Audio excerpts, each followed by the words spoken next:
Welcome back to SceneTV. We are here for yet again more Adelaide Cabaret Festival. I'm having a ball, lounging right alongside of me, literally dozing and lounging alongside of me is the delightful Debora Krizak. Darling, how are you? Oh, thank you. I felt like I'd just woken up from a show then with that applause. I'm really good. How are you? You get an applause quite often, don't you? Yes. Or is it a clap? Usually just this one. Just the one.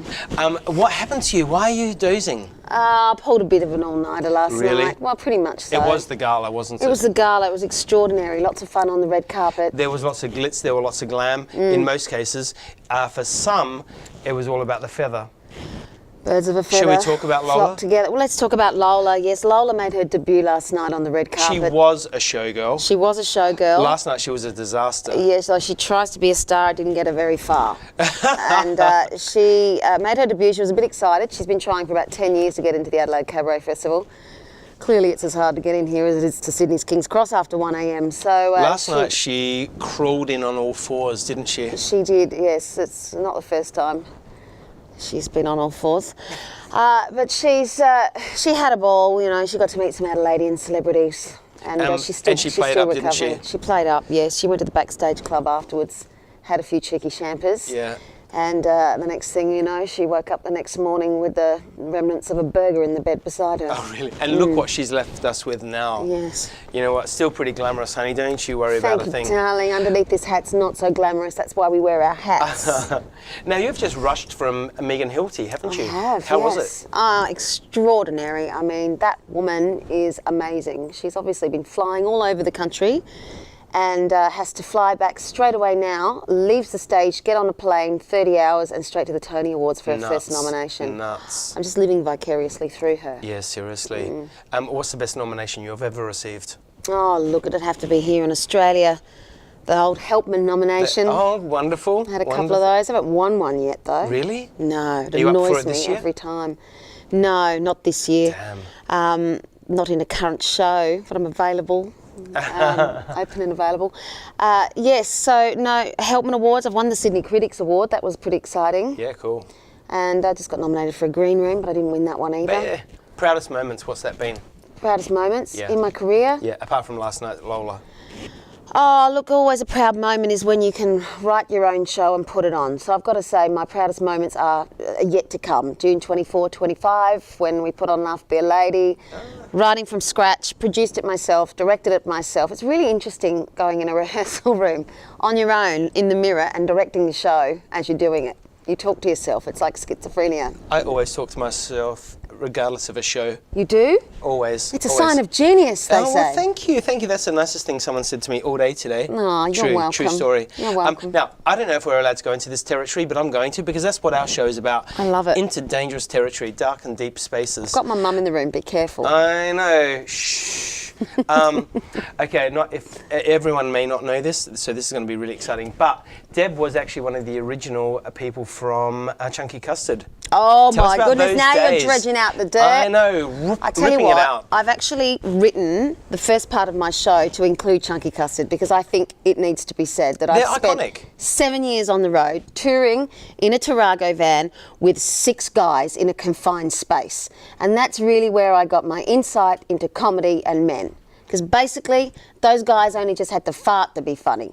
If a woman dropped one, seriously, in that van, it'd be like World War III. They'd be winding down their windows, gasping for air with their tongues hanging out like dogs on a road trip. But you're too classy for that. Oh my God, I tried. Well, incidentally, that's how I met my husband. So really? He was a By co-director.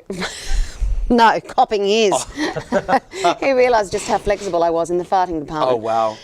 So, yes, that was my introduction to men and comedy there with Chunky Custard. But it was a wonderful, wonderful Great 7 years. Yeah, and, you know, without that, you know, a young girl and getting paid a wage to travel the country and sing cover tunes and wear crazy wigs. outfits and wigs. And pretty much I've gone full circle because I'm about to start the Cabaret Festival doing exactly the same thing. I feel like you've passed the baton on to Cher. Yeah. If I could turn back time. And that's why we pay the big money, guys. Where's the cannon? Moving on. A cannon, I know. I love a cannon. Right? I love the straddle that cannon. Anytime. Moving on, let's talk about your current show. Cannon and gaffer tape, that's all you need. And look what's happened in her career. It's all fine. Let's talk about your show. My show.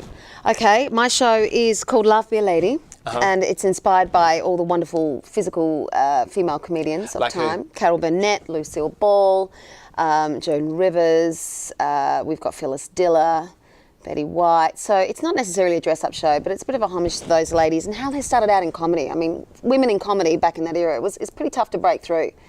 And Jeannie Little also gets a darling. She gets a good old run in there too. And, you know, it's got its sad elements, typical cabaret. You know, it's got its big show tunes. And really, it's the through line of my show is I really want to show people just, you know, these women appear to do this stuff effortlessly, but just how hard they had to work to break through. I mean, I mentioned in my backstage songs last night, you know, there were 3 roles basically for women. And we haven't really come that far. Skinny ditzy blonde, the brain dead housewife, or the crazy fat chick who stabs the sympathetic drunk after a one-night stand. I don't know, something like that. What's your favourite role out of those 3? Oh, well, anytime someone rings you up and says, we want you to play the skinny ditzy blonde, I'm incredibly excited because that just means somebody thinks I'm skinny. So I'll take that one. Brain dead housewife is pretty much close to how I live my everyday. And the crazy fat chick, well, there's always value in that. That was me on the red carpet last night. So I'd say the crazy fat chick. Yay. I just want to be supersized. The best roles in Hollywood and the best character roles are that the funny ones are often fat. And I've got a whole section in my show about how fat is funny. I saw you do the number last night, Big Blonde and Beautiful. Big Blonde and Beautiful. Yeah, awesome number, awesome. Love it. I changed a few of the words around. I noticed. Yeah, you did? You're a Hairspray fan? I'm a Hairspray fan. Yeah, John Waters, see, I'm not amazing. a big musical theatre fan, so I don't really know a lot of these songs. So it's coming out, of course, soon. Yeah, it's coming August, here, September. isn't it? Yeah, amazing, amazing. Yeah, so I'll you know, a few of those classic songs and just tweak the words just a little bit. Don't tell anyone. So, is there a favourite segment to your show? Like, which character do you prefer performing? Look, I start off with a really early black and white sort of sandy blonde Lucille Ball, which most people won't recognise because they know her as the iconic redhead, but I love that. And of course Carol Burnett is, you know, I sit there and I just do ladies who lunch. We get the teeth out, and she's fabulous. I love everything about her. We produced some skits from the Carol Burnett show, of which I've got a great actor, PJ Oaten from Adelaide, coming in to do that with me. So they're 2 favourites, and then I've got to say comedy and tragedy pretty much go hand in hand together.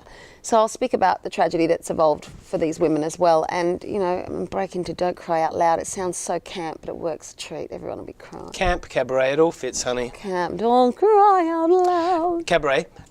Why are you involved in the Adelaide Cabaret Festival? What keeps you here? What keeps me here? Yeah. What keeps me coming back for more? What keeps me coming back for more? Look, I was here in December doing the Christmas proms, and I've known Mr. John Glenn for a very long time. We used to be in bands together back in the day, and we just had a coffee and a chat, and I said, I'd love to come back and do the Cab Festival one day. And he said, great, you know, show me, put your ideas on the table. And I did. I came up with the 10 different shows and concepts, and he said, we love that one. Which one do you love the most? And I said, probably Laugh. And he said, great, let's write it, let's go. And so 6 months of torture. So when are you performing? When is the show running?